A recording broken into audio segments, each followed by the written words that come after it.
Bismillah, Assalamualaikum warahmatullahi wabarakatuh. Alhamdulillah wa syukrulillah.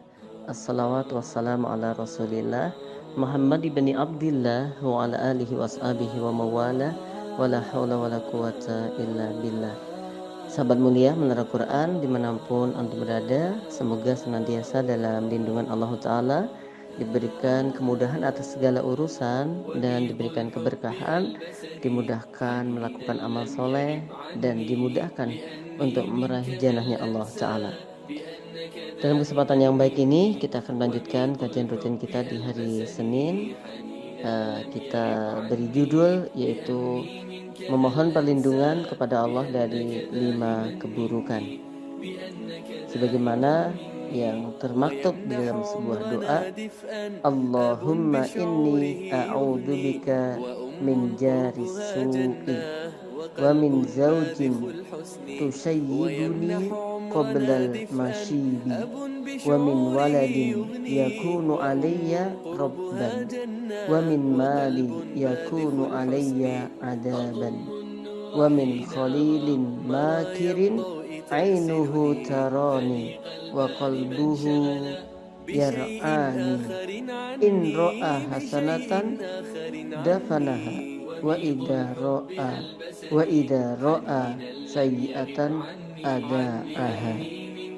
Jemaah yang insyaallah dimuliakan oleh Allah Ta'ala, doa di atas yang artinya, ya Allah, sesungguhnya aku berlindung kepadamu dari satu tetangga yang jahat.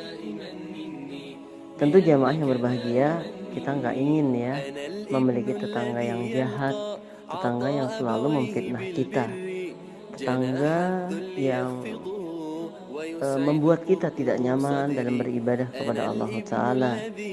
Ya tentunya di sini ya selain kita bersabar, ya kita tetap berbuat baik sama mereka.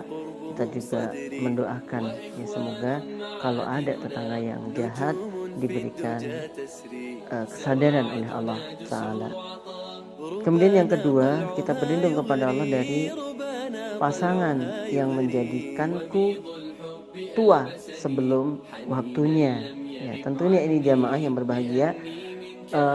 Kita berharap ya berdoa kepada Allah agar pasangan kita ini pasangan yang laki diberi pasangan yang solihah, yang perempuan dikasih pasangan yang soleh, ya yang pasangan itu nggak ribet, nggak cerewet, nggak nganyelki, nggak buat kita mangkel gitu ya.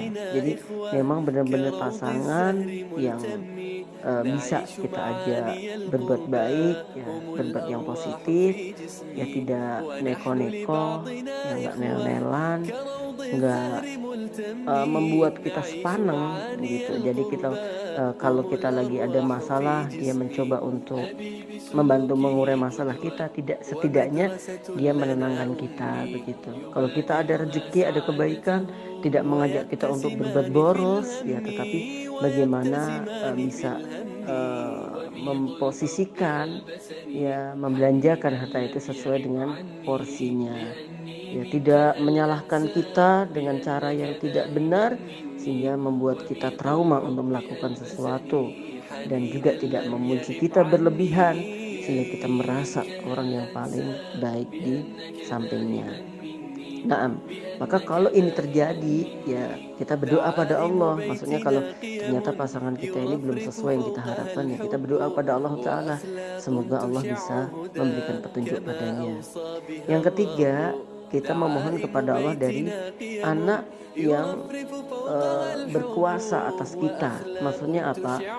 Anak-anak yang mana kadang-kadang justru bukan taat pada kita dalam artian kita minta tolong sesuatu atau mengarahkan untuk melakukan sesuatu, justru dia memerintah pada kita gitu, dia yang nodong kita, dia yang ngatur kita gitu. Jadi seolah-olah anak ini kayak bos gitu ya, jadi segala sesuatunya itu kita diminta untuk melayani dia gitu. Nah, jamaah berbahagia yang insya Allah dimuliakan oleh Allah Ta'ala. Dan anak ini juga bukanlah anak yang menyiksa begitu ya, bukan anak yang membuat tekanan batin kita, tekanan pikiran kita, tekanan darah kita semakin tinggi ya, tetapi anak-anak yang soleh, anak-anak yang ngerti segala keadaan kita, anak-anak yang kemudian menguatkan usaha kita, anak-anak yang soleh yang selalu mendoakan kita, yang disebut yaitu anak soleh yang selalu mendoakan kedua orang tuanya. Kita berharap itu jamaah. Ya. Nah, yang keempat yaitu kita berlindung kepada Allah dari harta yang menyiksa. Ya, apa maksudnya harta yang menyiksa? Ya bisa saja ya, harta ini adalah harta yang haram, yang diperoleh tidak jelas sumbernya, dan kadang bukan hanya cara memperolehnya, juga kemana harta ini dibelanjakannya. Menyiksa di sini bisa menyiksa di dunia, juga bisa menyiksa kelak di akhirat gitu. Kalau di dunia aja udah menyiksanya, bagaimana kelak di akhirat. Itu jamaah, berarti doa ini juga menjadikan rambu-rambu bagi kita agar berhati-hati dalam urusan maisha, dalam urusan nafkah, dalam urusan harta ini kita lebih hati-hati. Yakinkan makanan yang masuk ke rumah kita, yang masuk ke tubuh kita adalah benar-benar yang diridhai oleh Allah tabaraka wa ta'ala.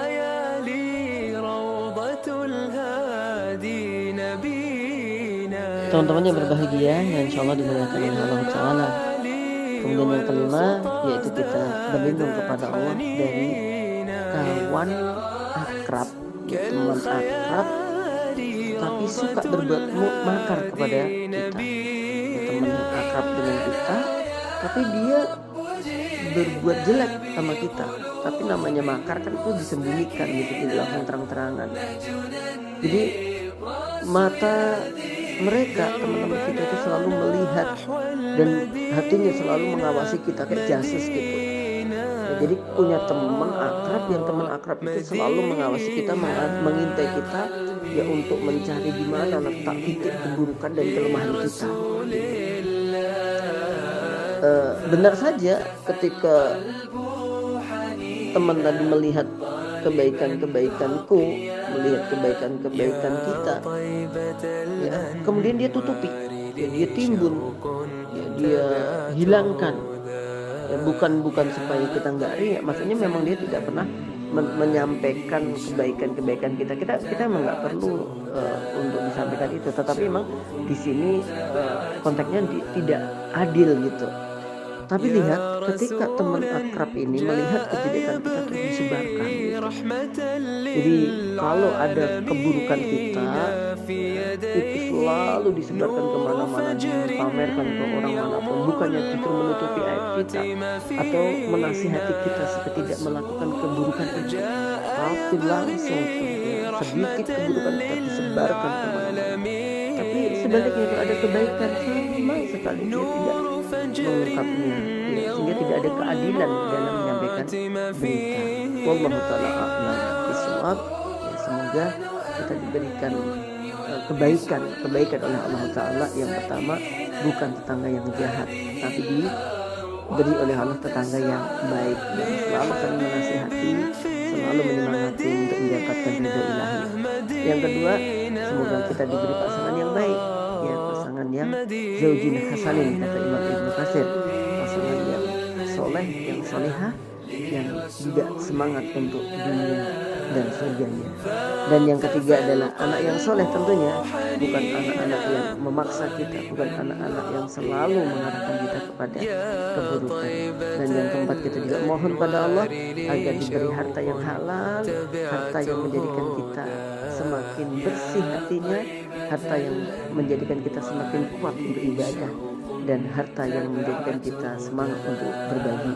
Dan yang kelima, kita mohon kepada Allah diberi teman-teman yang baik, teman-teman yang selalu mengarahkan kita kebenaran, teman-teman yang selalu mengajak kita untuk beramal soleh, ya, bukan teman-teman yang suka memfitnah kita. Ya, kalau digibah, difitnah kita nggak ngerti sih enak ya, tapi kalau digibah, difitnah ngerti itu ya wajar aja sih, muncul anyel, mangkel, gerundel dan seterusnya. Wallahu ta'ala a'lam bishawab. Barakallahu fikum. Assalamualaikum warahmatullahi wabarakatuh. السحاب يطير حرا مدركا